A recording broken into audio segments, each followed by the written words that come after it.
Amén. Bueno, quiero invitarlo a la palabra de Dios en Mateo capítulo 12. Vamos a estudiar hoy el capítulo 12 del versículo 15 al 21. Y estudiando esta palabra me recordaba, o veía más bien reflejado muchas cosas que vemos en este tiempo. ¿Cuántos piensan que estamos viviendo tiempos difíciles? Motivos hay muchos, pero sabe que sobre todo este día en especial que estamos viviendo la fiesta de la democracia en Colombia, uno recuerda lo polarizado que está el país, ¿cierto? Tanto conflicto que en los hogares no se puede tocar el tema político porque eso antes, ¿a usted le gusta fulano? ¿A usted le gusta sultano? No había problema, pero ahora todo es un conflicto, todo es como problema, todo es como enojo y se ha vuelto una situación como difícil. Mucho odio, ¿no? Y bueno, eso es en el hogar. Ahora si lo pasamos a la sociedad, pues obviamente, también en la sociedad estamos viviendo situaciones difíciles, mucho odio, mucho enojo, las personas quieren solucionar sus problemas de maneras violentas, incluso, pues esto lo vemos en muchos escenarios, y que ahora el que grite más fuerte es el que tiene la razón. El que ofende a otro es el que muchos están mirando para seguir. Ay, mira ese como trató de mal al otro. Ese es bueno para seguir porque él sí habla duro. Y yo digo, bueno, ¿qué características son las que nosotros, o bueno, las personas ven en sus líderes, en las personas que quieren seguir? Y estaba pensando en eso, ¿qué características busca la humanidad en un líder o en un servidor público? ¿Qué características busca usted en las personas que puede elegir para que sean líderes en el destino de la nación? Interesante.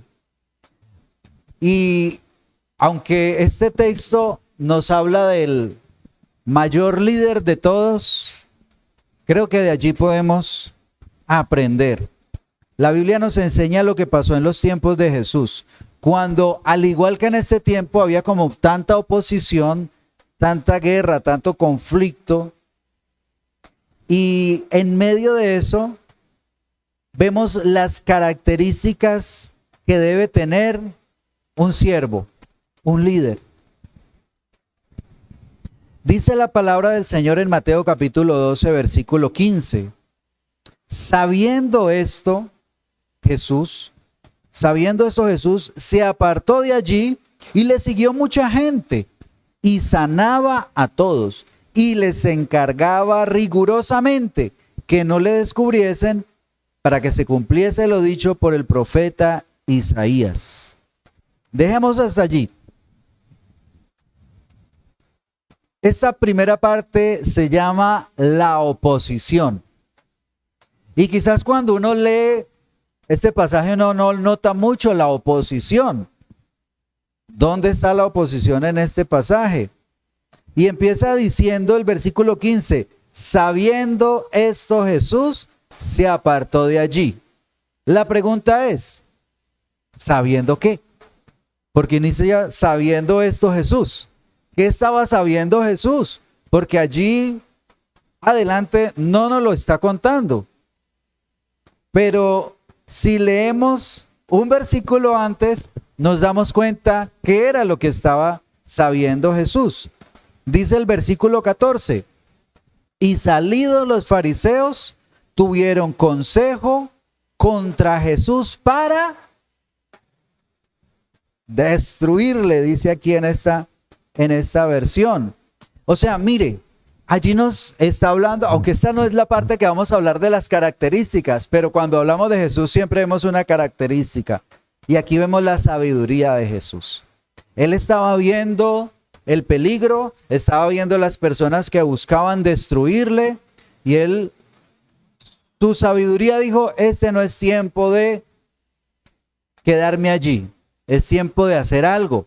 Y entonces sabiendo esto, Jesús se apartó de allí. Se apartó de donde estaba en ese contexto de personas que querían destruirlo, que querían hacerle daño. Yo creo que es sabio algunas veces cuando vemos nosotros la situación difícil, más bien apartarnos de allí. Pero sabe que muchas personas pasa que está un problema y se meten en el problema. Ay, ¿qué es lo que está pasando aquí? Y se meten en el problema y terminan implicados allí en el problema, cuando no tenían nada que ver. Ahora, cuando el problema sí es con usted, ¿qué debe de hacer? Entonces uno tiene que tener sabiduría. Si es el momento para hablar o es el momento para más bien retirarse y decir, no, voy a esperar el momento apropiado para hablar.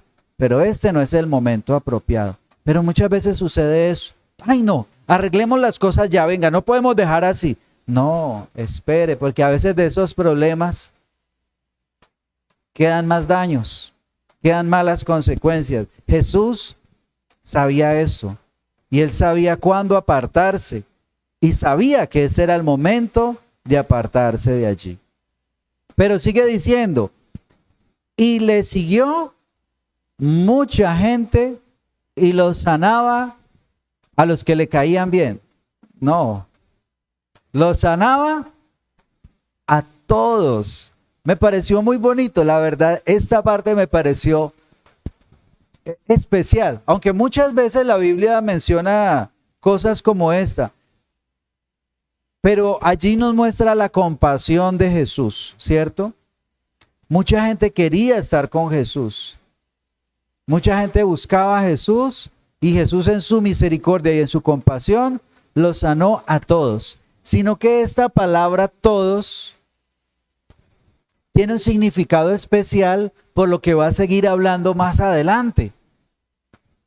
Y entonces nos amplía ese cuadro de lo que significa todos, porque allí estaba preparando el camino para todos los pueblos, para todas las naciones. Cuando conectamos todo este pasaje, esa palabra todos tiene un significado especial. Entonces mire lo curioso, mientras los líderes buscaban destruir a Jesús, Jesús sana a todos. Unos buscaban destruir, Jesús buscaba sanar. Qué diferencia, ¿no? Jesús no se ponía a escoger, bueno, este es católico, lo voy a sanar. Este es evangélico, venga que este lo voy a sanar. Este es de la derecha, este sí, este no. No, Jesús lo sanaba a todos. Este es rico, lo voy a sanar. Este es pobre, lo voy a sanar. Jesús lo sanaba a todos los que venían a él. Todos los que lo seguían, él los sanaba. Qué diferencia, ¿no? Con los otros líderes, con los líderes religiosos, con los fariseos que había en ese momento. Ese contraste que nos muestra lo que Jesús hacía, lo que ellos hacían con lo que Jesús hacía. Y lo bonito es que en este tiempo Jesús sigue sanando a todos. Amén. Bueno, ahí espera un amén como un poco con más convicción. Jesús sigue sanando a todos los que vienen a él. Amén. Todos los que lo siguen. Jesús sigue sanando. Eso es lo bonito. Poder tener nosotros esa confianza. Jesús es el mismo. Él sigue sanando a todos. Así que nos muestra aquí otra característica también. Otra situación dentro de esta oposición que estábamos viendo.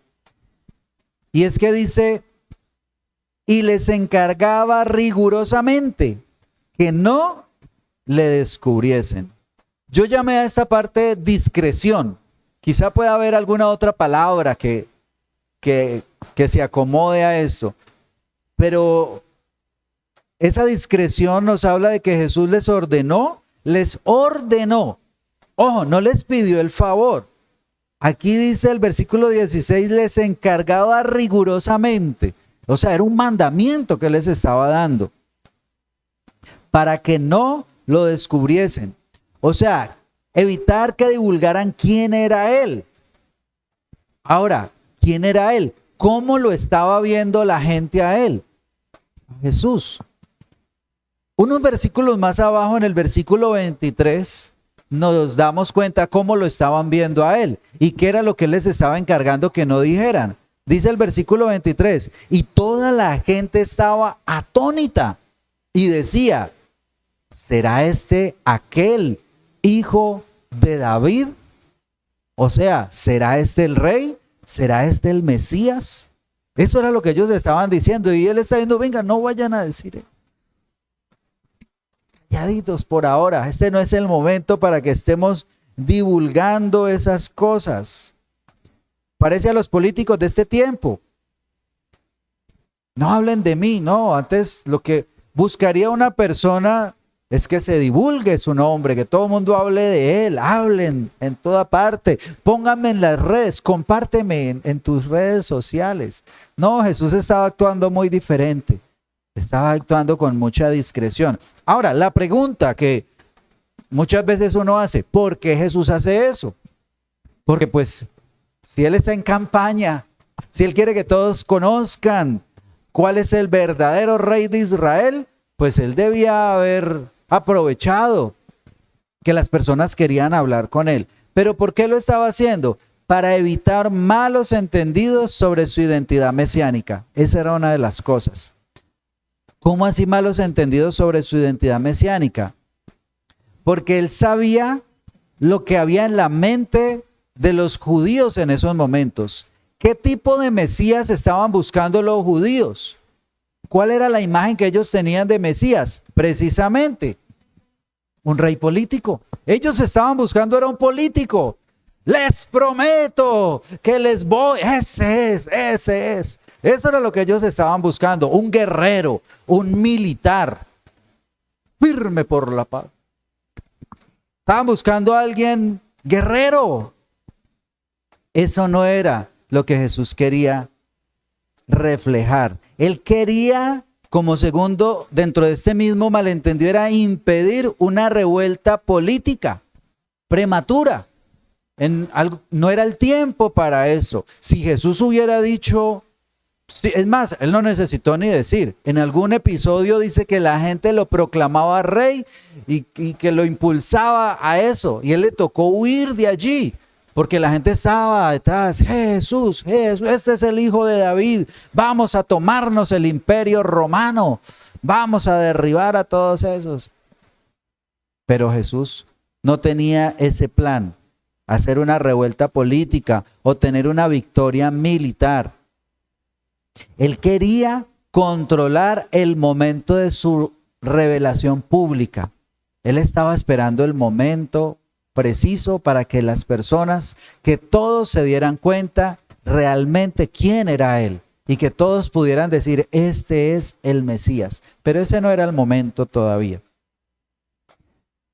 Y porque Jesús no actuó como algunos judíos esperaban, que confrontara al imperio romano, que tomara el poder político, que dirigiera una revolución, que fuera un libertador nacional.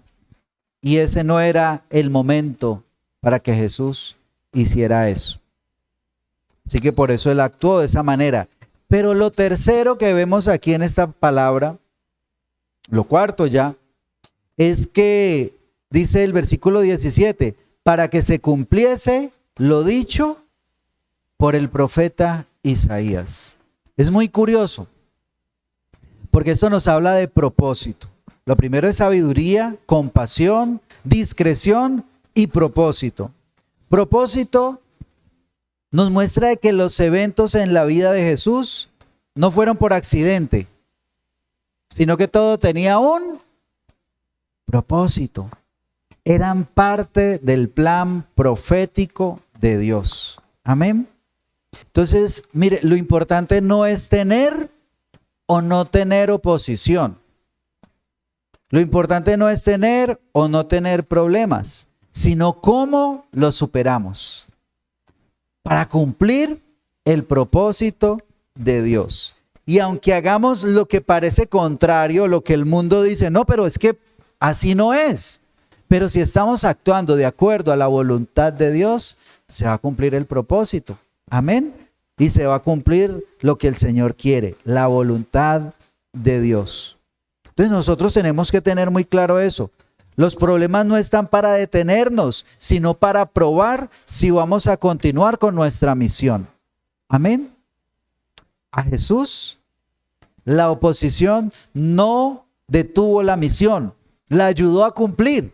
Antes esa oposición llevó a que Jesús, al actuar de la manera que actuó, se pudiera cumplir el propósito de Dios. Y muy curioso, yo pensaba en esto y decía, parece como lo que nos está pasando ahorita en la labor tan bonita que está haciendo la iglesia, acompañado de esta organización que ha venido a unirse a la iglesia para compartir esos mercados. Oiga, y en medio de eso tan bonito, uno ver la gente salir tan feliz con una ayuda, porque muchos tuvieron dificultades por causa del invierno y recibir esta ayuda, pues ellos salen felices y uno sale feliz de hacer parte de esa ayuda. Pero no falta la oposición. Y entonces uno recibe oposición de los que no les gusta la iglesia, porque hay gente que no le gusta la iglesia y ven cualquier cosa y les parece sospechoso, les parece malo. Y entonces encuentran una oposición, ¿cierto? Vienen a hablar qué es lo que están haciendo, qué es eso.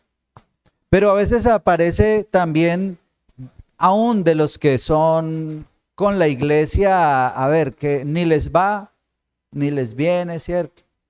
Y también uno encuentra oposición de estas personas porque se presenta alguna situación, algún problema, que porque el camión que estaba descargando los mercados está tapando la vía y entonces se enojan. Cosas así pasan. Incluso de personas que pueden tener fe en el Señor, que puede que les guste la iglesia, pero de pronto por alguna situación también se enojaron y entonces viene también allí una dificultad. Entonces en medio de las situaciones uno va a encontrar problemas. Usted queriendo hacer las cosas bien en su casa, muchas veces encuentra también problemas, encuentra oposición. Pero entonces no debemos quedarnos pegados allí con el problema, sino entender que los problemas van a surgir, pero que eso no impida que cumplamos la misión. Amén. Aún con oposición vamos a cumplir la misión, y más la misión de la iglesia, más el llamado que nosotros tenemos de parte de Dios. Amén. Usted ha sido escogido por Dios también para una misión. No deje que los problemas vayan a ser obstáculos. Vamos a cumplir la misión, vamos a servir al Señor, porque sabemos que Dios cumple sus promesas y que cuando estamos en su voluntad podemos creer en lo que dice esta palabra, para que se cumpliese lo dicho por el profeta. Cuando hacemos la voluntad de Dios, se va a cumplir lo que el Señor ha prometido. Amén. Ahora, lo segundo, esa es la primera parte, la oposición. Ahora miremos otro elemento interesante, el siervo. Dice aquí el versículo 18, he aquí mi siervo, ¿cierto? ¿Sí lo tienen allí? Mateo 12, 18. He aquí mi siervo. Y dice, a quien he escogido. Mire esta palabra tan bonita, mi amado, en quien se agrada mi alma. ¿Usted sabe quién está hablando allí? Dios, el Señor está hablando allí. Y está hablando de Jesús. He aquí mi siervo, a quien he escogido, mi amado, en quien se agrada mi alma. Pondré mi espíritu sobre él, y a los gentiles anunciará juicio. No contenderá, ni voceará, ni nadie oirá en las calles su voz. La caña cascada no quebrará, y el pábilo que humea no se apagará, no apagará, hasta que saque a victoria el juicio, y en su nombre esperarán los gentiles. Qué bonito lo que habla del siervo. Amén. Estas características del siervo, esta palabra es sacada del libro del profeta Isaías, ¿no? Como decía allí, Isaías 42 del 1 al 4. No lo vamos a leer porque es una transcripción cambia allí una que otra palabrita, pero aquí le da como la interpretación para poder entender lo que estaba hablando el profeta Isaías. Y entonces nos habla de las características del siervo escogido, del Mesías prometido. Ahora, ¿ustedes creen que los judíos conocían esta escritura? Claro, ellos sabían lo que había dicho el profeta Isaías, sino que pasa lo que pasa muchas veces con las personas cuando leen la Biblia. Tienen sus partes favoritas. Ahora, eso no está mal, uno tiene sus partes favoritas. ¿Usted tiene partes favoritas en la Biblia? Amén. Pero hay partes que no podemos, digamos, borrar. Sí, o sea, esto no. No, eso también está. Y eso parece que era lo que estaba pasando con los judíos. A ellos les gustaba cuando hablaba del Mesías que venía a reinar con justicia, que iba a derrotar a los enemigos. Y ellos leían eso con emoción. Ah, ese es el Mesías que va a venir. Pero cuando aparecía un Mesías de estos, que decía que no contenderá ni voceará. Ahora, este voceará no es de eso, de vociferar, gracias. Sí, no era de hablar duro. Entonces, era un Mesías muy diferente al que ellos estaban esperando. Por eso ellos, incluso hasta el día de hoy, dicen, no, es que eso no lo está hablando algunos, ¿no? Porque pues los judíos tienen varias escuelas de pensamiento. Entonces algunos dicen, no, esto no se aplica al Mesías, esto se aplica a todo Israel. Aquí está hablando de todo Israel. Pero aquí está hablando muy claro que está hablando de una persona. Está hablando del siervo de Dios, del amado de Dios, del que va a poner su espíritu, de un nombre en el que esperarán los gentiles. O sea, está hablando claro del Mesías. Pero eso les estaba pasando a ellos. Los judíos estaban ignorando esas escrituras, solo aceptaban su idea de Mesías, donde hablara que era un Mesías político, un Mesías guerrero, un conquistador, un revolucionario, ahí veían al Mesías. Pero donde veían a un siervo sufriente, como dice más adelante, ahí ya no les parecía que ese era el Mesías. Las características de Jesús eran diferentes a las que ellos esperaban. Pero esas eran las que cumplían la profecía. Aún en este tiempo suceden cosas así. Hay personas que tienen una imagen distorsionada del Señor. Por eso hay personas que no aceptan a un Jesús o a un Dios que juzga, porque se acuerdan que dice que Dios es amor. Pero se les olvida que también esa misma Biblia dice que Dios es fuego consumidor. Entonces a veces queremos adoptar la imagen que nosotros queremos de Dios, pero nosotros no podemos tener una imagen que se nos acomode a nosotros. Tenemos que tratar de entender, de descubrir cuál es la imagen de Dios en la Biblia, cuál es la imagen de Jesús en la Biblia. Y entonces vemos que esa descripción, esto que estaba haciendo Jesús, estaba cumpliendo la palabra de Dios, el propósito de Dios. Entonces lo primero que nos habla del siervo, ¿qué es? ¿Cuál es la primera característica? Antes de eso, escogido, muy bien, el siervo escogido por Dios. Porque es que el siervo es el que sirve, ¿cierto? Y el verdadero servicio comienza con el llamado y con la aprobación de Dios, no con la ambición humana, que ese es el gran problema que tenemos hoy. Algunos que quieren servir, pero ¿cuál es su motivación? Que lo vean, el poder, la influencia, el dinero, y buscan otras motivaciones para servir, esa ambición humana. Pero aquí vemos que el siervo de Dios ha sido escogido por Dios. Amén. Tiene que ser escogido por Dios. Ese es el verdadero siervo. Pero además dice también que es amado por Dios. Pero sabe también por qué eso se conecta con lo que dice allí. En quien se agrada mi alma. Una persona que agrada a Dios, que quiere estar cerca de Dios. Esas características las tenía Jesús. Y esas características tienen que estar en nosotros. Amén. Dios nos ha llamado a servirlo. Nos ha escogido. Y para Él somos sus amados. Amén. Porque esas características de Jesús, aunque hay cosas que son exclusivas de Dios, del Señor Jesús, pero hay otras que también tienen que ver con nosotros. Y qué bonito que el Señor pueda decir: en quien se agrada mi alma. Amén. Que diga de usted, esta persona, que Dios diga, esta es la persona que agrada mi alma. Me gusta estar con esta persona. Qué bonito. Ahora yo preguntaría, ¿cuántos candidatos de esos que se están lanzando hoy, por los que la gente está votando hoy, cuántos de esos serán escogidos por Dios? ¿Cuántos de esos serán amados por Dios? ¿Y cuántos de esos agradarán a Dios? Yo me pregunto. Creo que son como 1000, algo así, como 1000 candidatos. Ahora, sí, 1000, o será que me equivoco.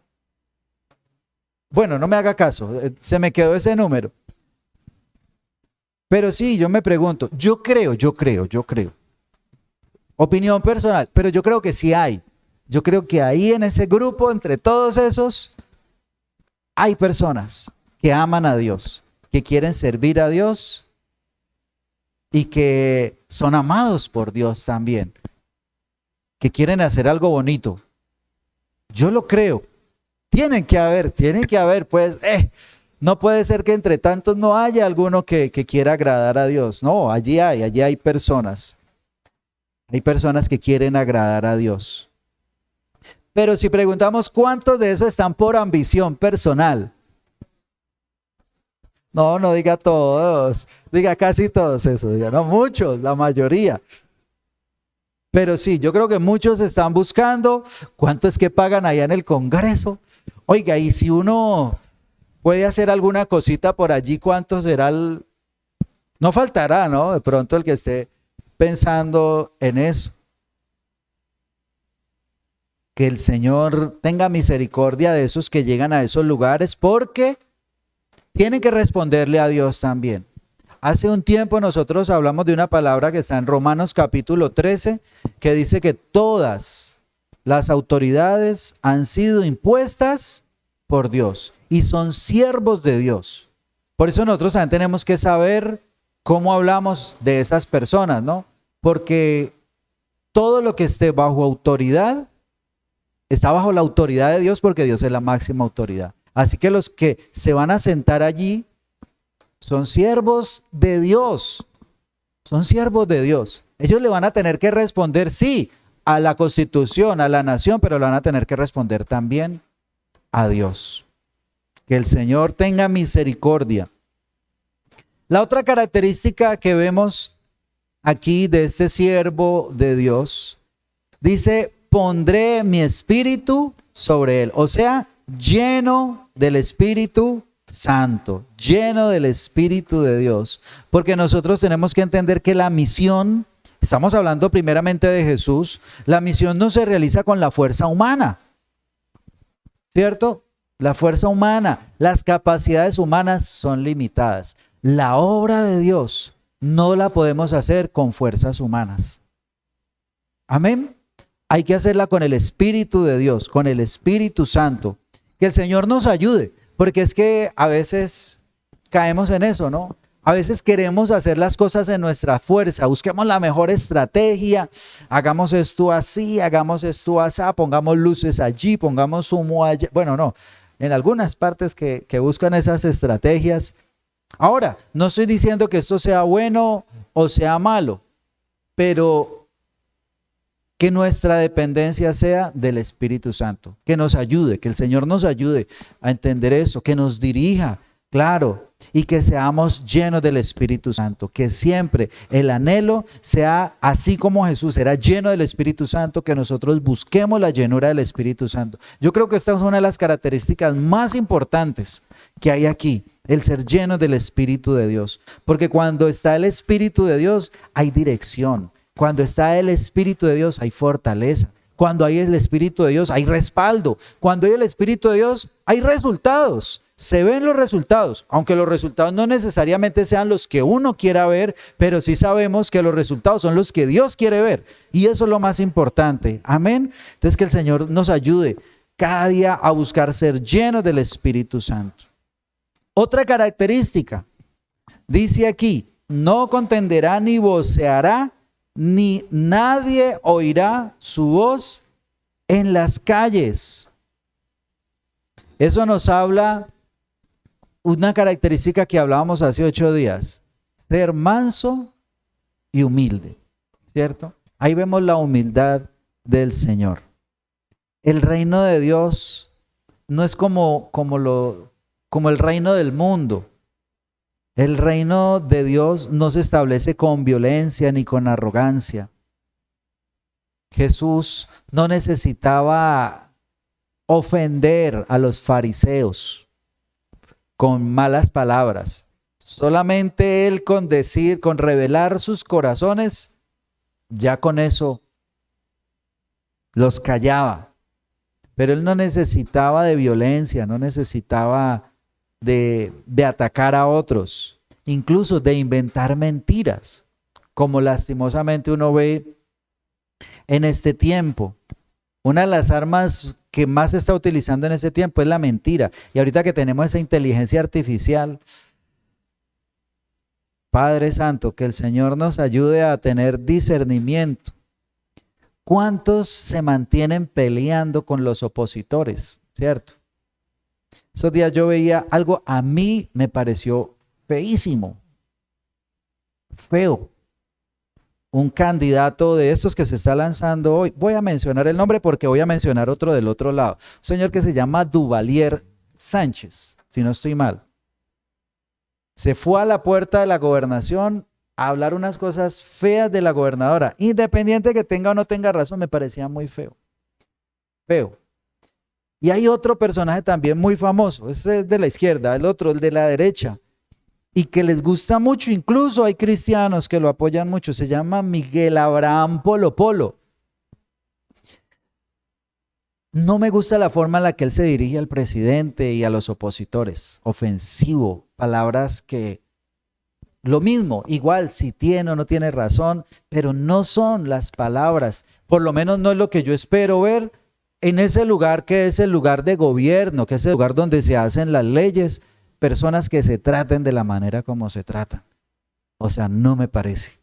Yo creo que se puede hablar con argumentos, que me gusta cuando hay debates de personas que tienen ideas diferentes y se sientan y hablan con argumentos sin atacar la persona, sino que dicen, no, es que mire, esto es así, los datos dicen esto, la historia nos dice esto, listo, eso es válido, es bien, ese es el debate, pero con unas ofensas, con unas palabras que eso parece a veces una galería, ¿no? Lo que uno presencia allá. No, a veces hasta en la galería es más civilizado.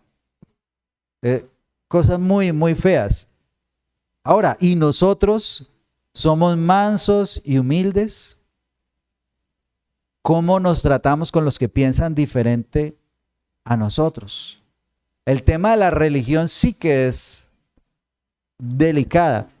Pero es tan bonito, por ejemplo, ahorita que estamos trabajando aquí en Bugalagrande con lo de asuntos religiosos, sentarnos, pastores, líderes de diferentes confesiones, con doctrinas muy diferentes, pero poder conversar unidos y decir necesitamos esto para el municipio, para la gente, y ponernos de acuerdo en medio de nuestras diferencias, porque se puede, se puede. Yo ya dejé de ir a esos debates. Al principio sí, ¿no? Uno aprende cualquier cosita de teología y de la Biblia. Vea, que es que ahí hay uno de tal iglesia que está diciendo, venga, venga, para que le digamos que así no es. Y antes yo corría y vamos a ganarle. Ya no, ya me da pereza eso porque eso no trae nada bueno. No trae nada bueno. Ahora, cuando queremos debatir sanamente, ¿y usted qué piensa de eso? No, nosotros pensamos así. ¿Y ustedes qué piensan? No, tal cosa. Chévere, nos nutrimos, bueno, ya entiendo un poquitico por qué es que ustedes hacen eso, porque a mí me parecía raro, pero bueno, ya entiendo. Así yo no lo acepte, pero por lo menos tengo una visión de su cosmovisión. ¿Cierto? Entonces eso es bueno, y no de tratar es más bien de de buscar entender al otro, ¿cierto? Y no caer en eso, los que promueven esa revolución agresiva y buscan la violencia, el odio. Me parece muy feo todo eso. Y mire, yo me di cuenta, claro que también el Señor lo va ayudando a uno a madurar, pero yo me di cuenta que yo había caído dentro de esto. Cuando estuvimos en la mesa de ese consejo de paz y estaban los jóvenes que estaban haciendo el paro y estaban los del gobierno, yo me di cuenta que mi corazón se había cargado, que yo estaba enojado en ese momento.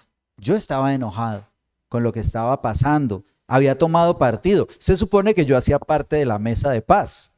Yo no puedo tomar partido. Ahora, pues uno cuando hablaba en un tono conciliador. Pero después reflexionando, yo analizaba mis palabras y yo decía, no, pero se nota que yo estoy de un lado, yo no estoy siendo imparcial. Claro, y uno tiene que caer en cuenta de eso. Por ejemplo, dése cuenta de una cosa. Cuando usted escucha dos nombres que son los dos nombres más polarizantes en estos momentos, Uribe o Petro, ¿sí o no? Y si usted siente algo maluco cuando le dicen Uribe, o cuando le dicen Petro, usted ahí se da cuenta que está cayendo en esta pelea. Los dos son personas que necesitan de Dios. Los dos son personas que tienen un grado pues, de respeto dentro de la sociedad o por sus cargos, ¿cierto? Por eso no podemos caer en esa pelea. Ahora, si ellos dos tienen pelea, pues que ellos dos tengan su pelea, pero uno defiende al uno, defiende al otro, ataca al uno, ataca al otro. Nosotros como hijos de Dios tenemos que tener sabiduría, ser mansos y humildes y no caer en esa pelea del odio. ¿Amén? ¿O no amén? Bueno. Amén. Ahora, la última característica que nos dice aquí acerca del siervo es el versículo 20. Dice, la caña cascada no quebrará y el pábilo que humea no se apagará hasta que saque a victoria el juicio. Nos habla de que Él restaura a los débiles. Estas son imágenes de ilustraciones de dos cosas muy débiles. Una caña cascada. ¿Usted ha visto una caña cuando ha sido golpeada y que cae y que queda ya doblada, que está más fácil de que se caiga del todo a que se vuelva a levantar? ¿Para qué sirve una caña cascada? Si se supone que uno la utiliza es para sostener, para ejercer una fuerza. Eso. No, pero no sé, digamos, ¿cómo es que se llama? Sí, no es guadua, no, más delgadita. Sí. No, esa es muy gruesa. Bueno, pero digamos caña brava, pues. No, esa ya fue. Bueno, es más delgadita. La que utilizan en los techos, a veces. Listo. Esa, ustedes saben más que yo. ¿Para qué sirve cuando ya está quebrada? Para cambiarla. Y aquí dice, ¿cómo dice? La caña cascada no quebrará.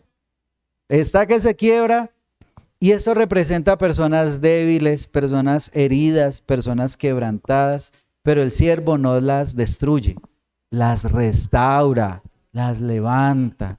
Amén. Y también está el otro, el pábilo que humea. Usted se imagina el pábilo, la mecha de la vela, que ya la soplaron y ya está humeando. No le queda sino ese pedacito rojito que se empieza a desgastar así rapidito. ¿Y qué dice el Señor?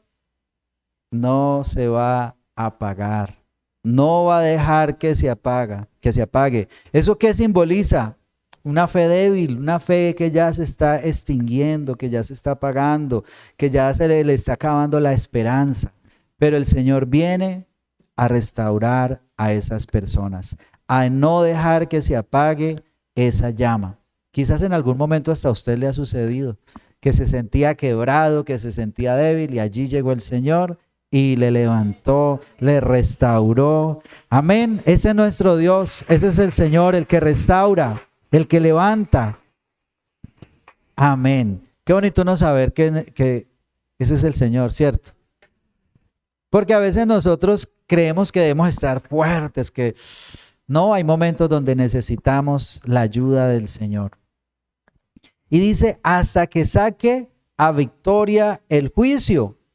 Está hablando de que la justicia de Dios finalmente va a triunfar. Aquí 2 veces menciona esta palabra, ¿cierto? Allí en el 20, pero también en el 18. En la última parte, la última frase, y dice, y a los gentiles anunciará juicio. Y también dice, hasta que saque, ahí el que acabamos de leer el 20, a victoria el juicio. Esa palabra juicio no está hablando de condenar, no, está hablando del veredicto. Claro, el veredicto puede ser bueno. Y lo que está esperando la gente, ¿qué es? Los que están esperando, dice que los gentiles están esperando o que les va a anunciar a los gentiles. ¿Qué es ese juicio que les va a anunciar? La salvación. Claro, que van a ser liberados, que no van a ser condenados. Eso es lo que el Señor espera. Porque el último versículo dice, el 21, en su nombre y en su nombre esperarán los gentiles. Ellos esperan la salvación. Nosotros esperamos la salvación. Amén. Y aquí está hablando de una palabra muy importante. 2 palabras importantes de este pasaje son escogido y es esperar, esperanza. Nos habla de que el Señor es la esperanza. En su nombre esperarán los gentiles. Yo creo que cuando ellos escucharon esto, los que estaban allí que eran judíos, o los que estaban, leyendo eso, Mateo les escribió a los judíos y leían esto, eso tenía que ponerlos a pensar a ellos mucho sobre el trabajo, sobre la misión del Mesías. Porque para ellos el Mesías era solamente el Mesías de Israel, pero aquí está hablando de los gentiles, que era para todos. O sea, ellos estaban viendo realmente un Mesías más pequeñito de que realmente era. No era solamente el Mesías de Israel, solamente para el pueblo de ellos, no. Él es el Mesías, el que trae salvación y esperanza a todas las naciones, el que viene a salvarlo a todos, el que viene a sanarlos a todos, el que viene a bendecirlos a todos. Amén. Él es el que trae esperanza. Y ellos esperaban que viniera a dominar las naciones. Y Jesús, más que venir a dominar las naciones, primero vino fue a traerles esperanza. Amén. Ese es el verdadero siervo de Dios. Ese es el verdadero siervo de Dios. Y eso nos muestra, los planes de Dios son perfectos. Esta parte dijimos que era el siervo. El siervo humilde no es débil. El siervo de Dios hace la voluntad de Dios, cumple la voluntad de Dios. Amén. Y los planes de Dios son perfectos, aun cuando las cosas parece que están saliendo mal, Dios los vuelve para bien. Amén. El siervo escogido trae esperanza a todas las naciones. Y hoy que las personas, hoy que vamos a salir a ejercer nuestro derecho al voto o mandato constitucional, nosotros debemos pensar en eso. El candidato que escojamos debe traer justicia de Dios, debe traer esperanza. Amén. Debe traer esperanza de esa salvación de Dios. Debe traer esperanza de un futuro mejor. No odio, no resentimientos, no caigamos en esas cosas. Pero también nos dice a nosotros, ¿no? Nosotros también como siervos de Dios debemos traer esperanza. Amén. ¿Usted es de los que trae esperanza o usted de los que trae juicio y condenación, mandando a todo el mundo para el infierno? No, no. Nosotros traemos luz, traemos esperanza. Y quiero terminar con este versículo, Deuteronomio 17:14. Dice: cuando hayas entrado en la tierra que Jehová tu Dios te da y tomes posesión de ella y la habites y digas: pondré un rey sobre mí como todas las naciones que están en mis alrededores, ciertamente pondrás por rey sobre ti al que Jehová tu Dios escogiere. Primero, escogido por Dios. Pero dice: de entre tus hermanos pondrás rey sobre ti. ¿Cómo así de entre tus hermanos? De los judíos, pero está hablando de los que tienen al mismo Dios. Amén. De los que confían en Dios. Hombre extranjero.